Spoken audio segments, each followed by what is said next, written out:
Parte 3. Refúgio Bodhisattva. Capítulo 13. Refúgio. Sabemos que a nossa contemplação dos 4 pensamentos foi eficaz se nossos olhos começam a ver através da nossa experiência sansārica.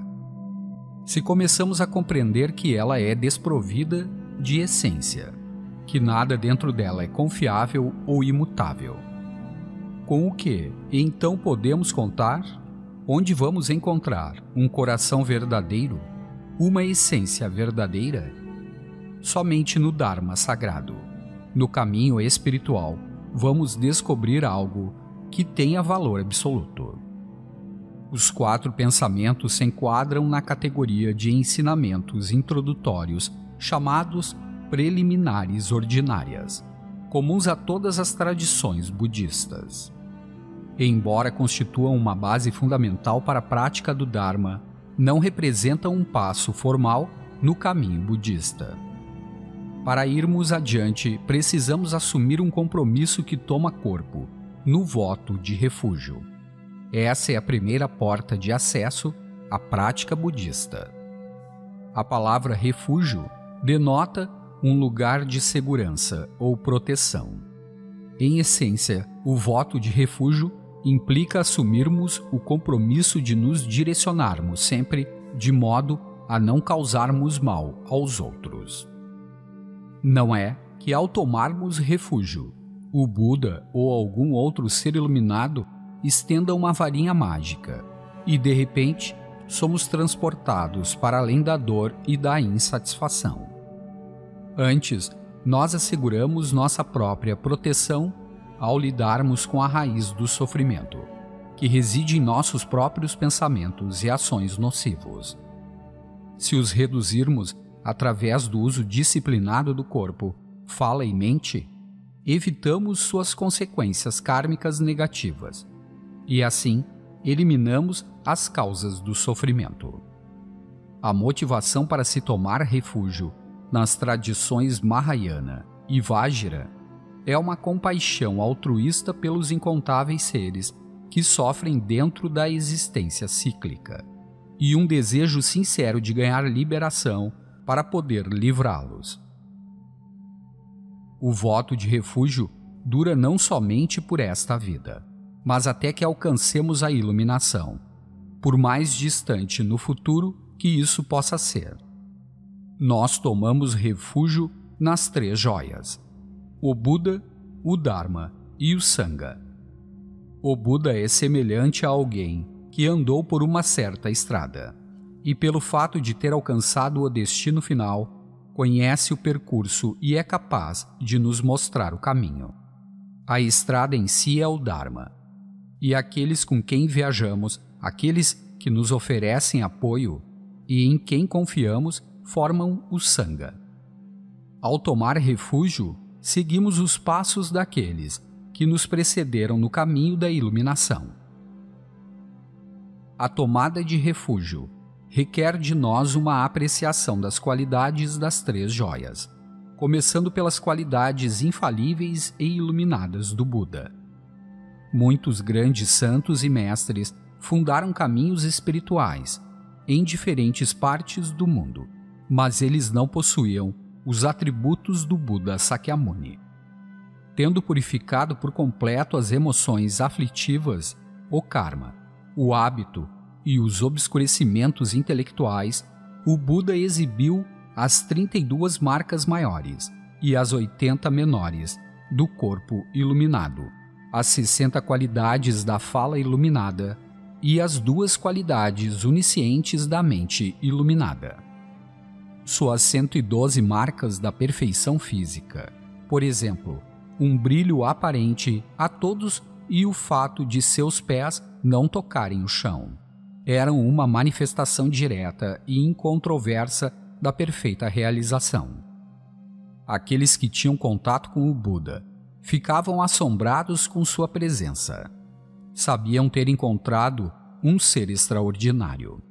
Ele não precisava se proclamar um mestre. Isso era óbvio. O fato de que 60 tons melodiosos marcavam a fala do Buda não quer dizer que ele tivesse uma bela voz para o canto ou que fosse um bom orador. Antes, sua fala funcionava como um veículo perfeito para a comunicação. Todos aqueles que compareciam, mesmo que a um único ensinamento do Buda, por mais vasta a plateia, ouviam plenamente, independentemente de amplificação, um manancial de sabedoria em sua própria língua, bem como respostas às suas questões particulares. A mente do Buda era dotada de 2 tipos de conhecimento: uma percepção onisciente, detalhada e discriminadora dos fenômenos num nível convencional, e uma profunda percepção da verdadeira natureza da realidade. Ao identificarmos essas qualidades, reconhecemos o Buda como um mestre infalível, que por incontáveis eras absteve-se de praticar o mal.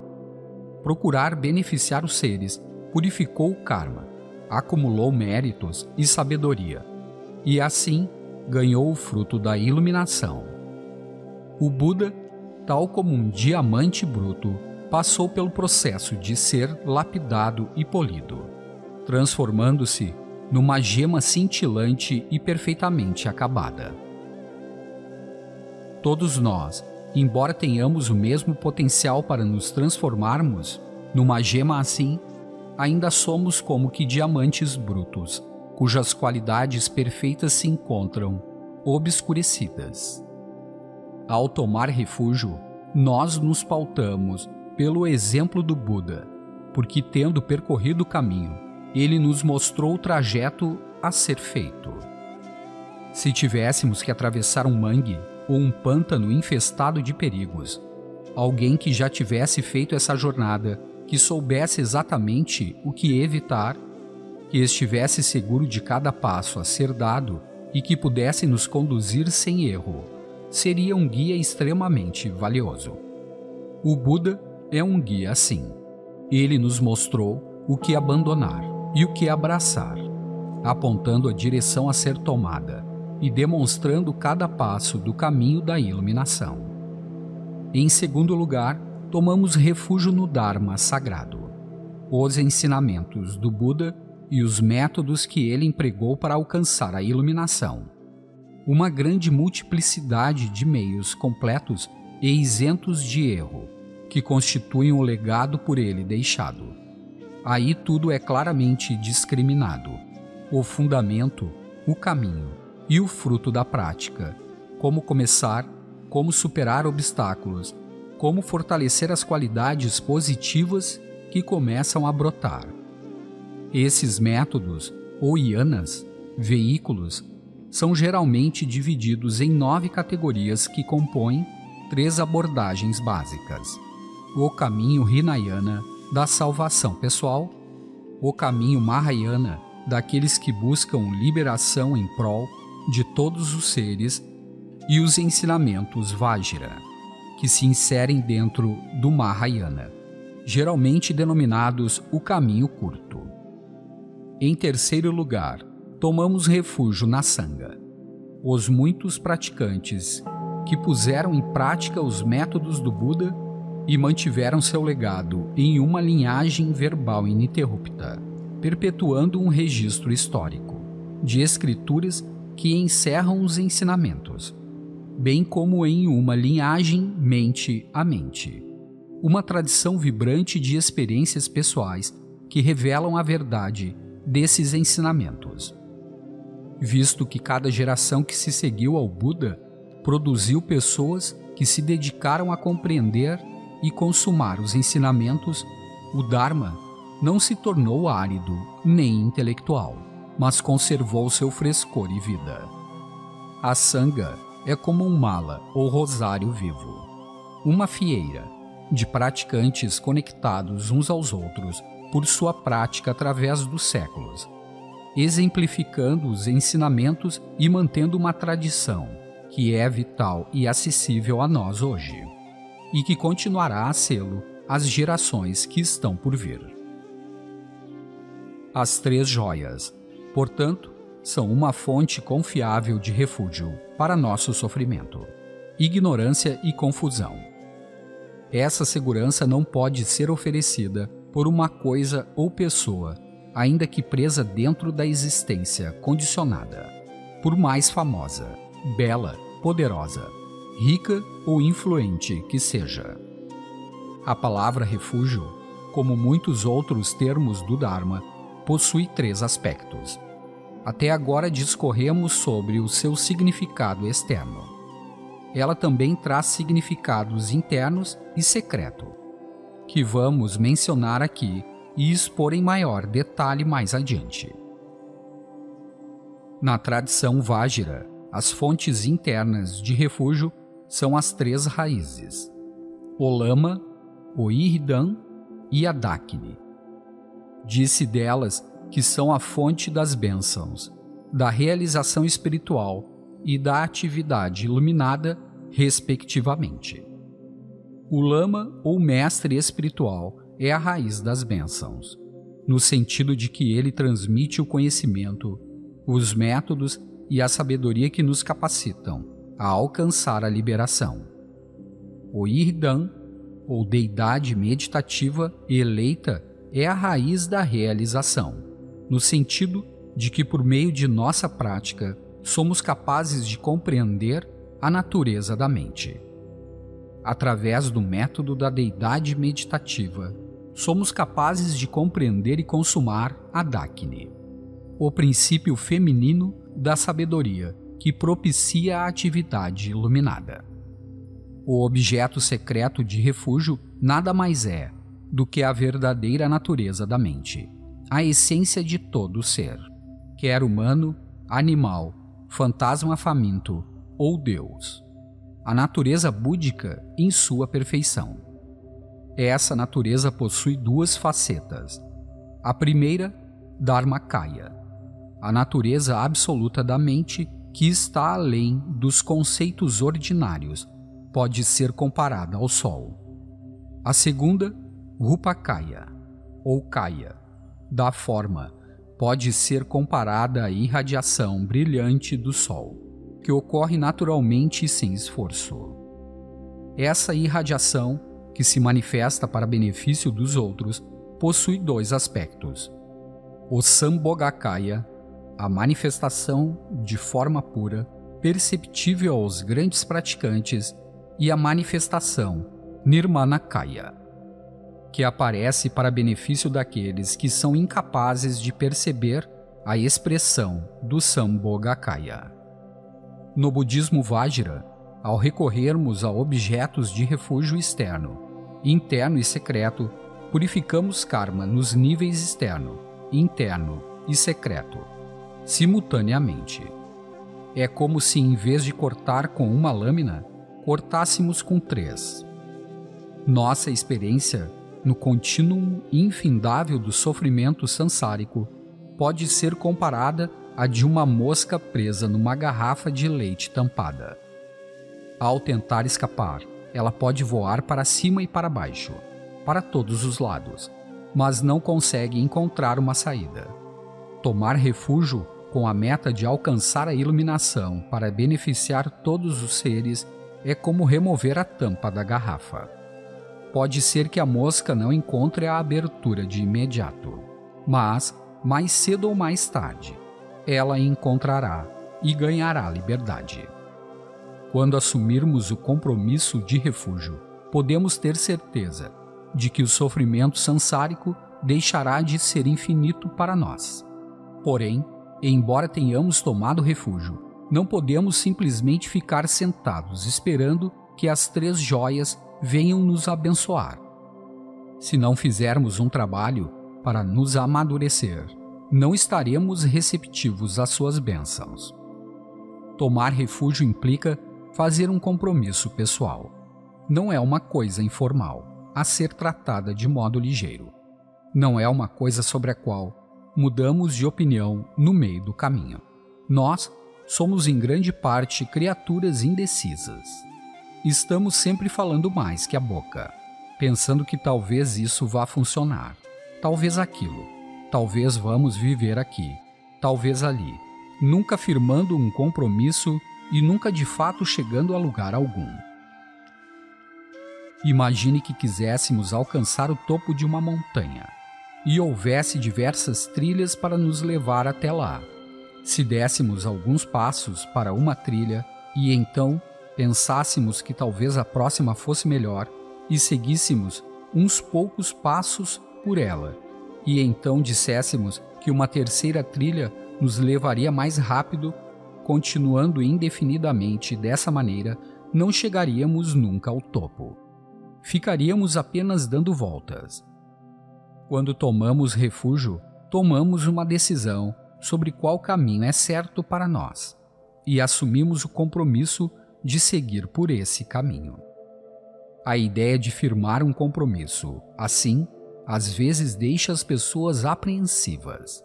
No entanto, essa apreensão é como o medo de tomar um antídoto depois de ter engolido o veneno. O tempo de duvidar é antes de engolir, não depois. Tomar refúgio significa simplesmente aceitar o fato de que você engoliu o veneno e tomar decisão de fazer uso do remédio necessário. Significa você dizer a si mesmo: para mim chega. Agora meu compromisso é o de não causar mal aos outros. Isso é definitivo. Meu compromisso não é simplesmente trabalhar para meu próprio benefício, mas trazer benefícios aos outros. Quanto a isso, estou seguro. Até agora não prestei muita atenção à minha mente. De verdade, não examinei a sua natureza, nem como ela funciona. De agora em diante, porém, vou estar alerta e manter presença mental. Vou me observar com firmeza. Vou fazer um esforço para acentuar e incentivar tudo aquilo que for virtuoso em mim e reverter e, com o tempo, eliminar as minhas tendências não virtuosas. Apenas esse tipo de compromisso inabalável torna eficaz o voto de refúgio. Os benefícios de se tomar refúgio dessa maneira são verdadeiramente incalculáveis. Uma das escrituras afirma que se esses benefícios tivessem forma tangível, seriam mais vastos do que todo o universo das 3.000 dimensões. O termo universo das 3.000 dimensões não é insignificante, pois representa 1 bilhão de sistemas cósmicos. 1.000 vezes 1.000 vezes 1.000. Através das bênçãos das nossas fontes de refúgio, recebemos a orientação, os meios e o apoio para nossa prática espiritual, e ao final, para alcançarmos a liberação.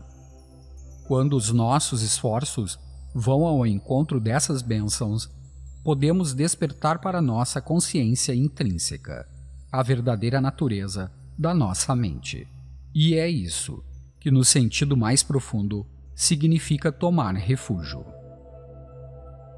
Pergunta: uma vez que uma pessoa tenha se iluminado, é possível ela retroceder?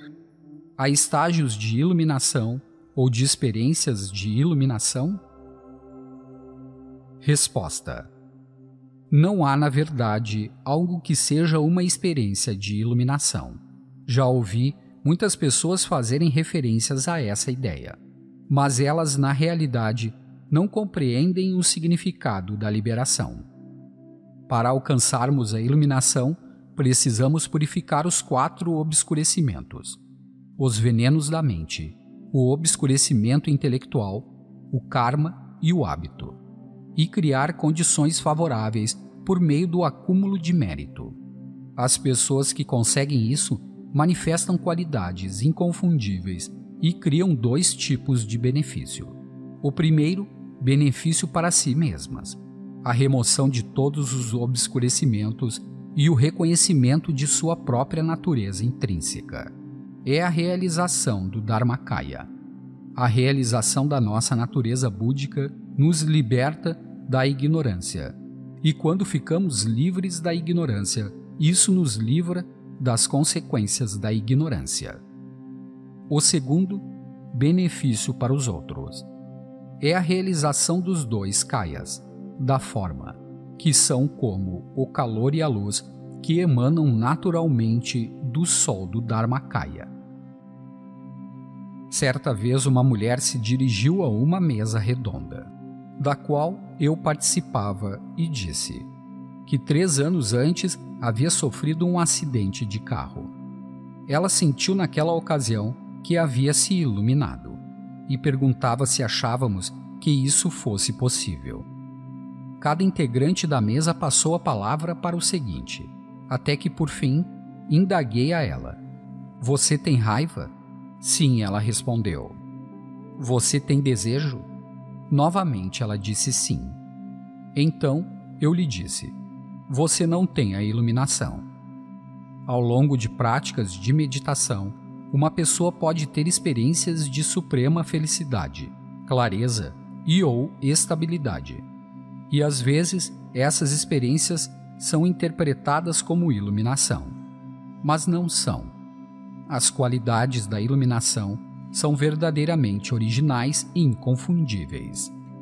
A pessoa não está mais circunscrita pela mente sansárica, nem pela existência sansárica, e não há possibilidade de perder essa realização. Pergunta: qual a diferença entre assumir um compromisso tomando-se refúgio formalmente e simplesmente não causar o mal?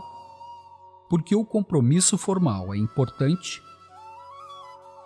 Resposta: imagine que você assuma o compromisso de não matar nenhum dragão. A maioria das pessoas nunca verá um dragão em toda a sua vida. Algumas pensam que dragões sequer existem. Então, você poderia perguntar: por que iria alguém assumir o compromisso de não matar dragões?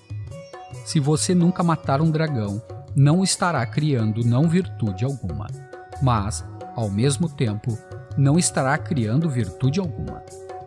A partir do dia em que você assume o compromisso de não matar dragões e continuar a honrar esse compromisso, você estará acumulando virtudes. Ao tomar refúgio, você acumula grandes virtudes a cada minuto, à medida que você honra seus votos.